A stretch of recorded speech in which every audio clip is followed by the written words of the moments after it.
اعلموا أنما الحياة الدنيا لعب ولهو وزينة وتفاخر بينكم وتكاثر في الأموال والأولاد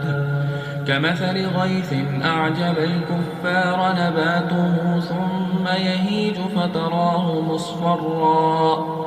فتراه مصفرا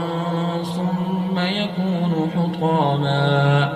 وفي الآخرة عذاب شديد ومغفرة من الله ورضوان وما الحياة الدنيا إلا متاع الغرور سابقوا إلى مغفرة من ربكم وجنة عرضها كعرض السماء والأرض أعدت للذين آمنوا بالله ورسله ذلك فضل الله يؤتيه من يشاء والله ذو الفضل العظيم ما أصاب من مصيبة في الأرض ولا في أنفسكم إلا في كتاب من قبل أن نبرأها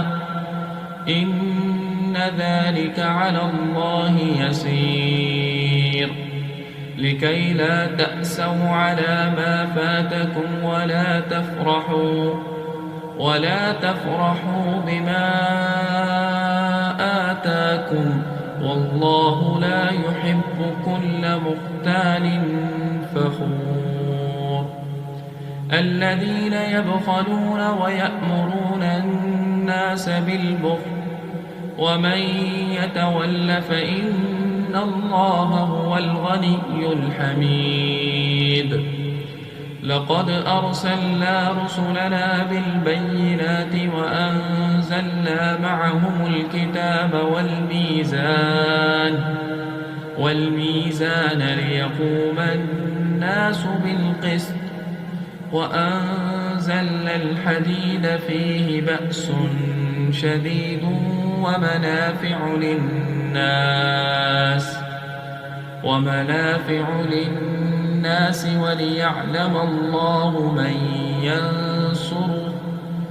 وليعلم الله من ينصره ورسله بالغيب إن الله قوي عزيز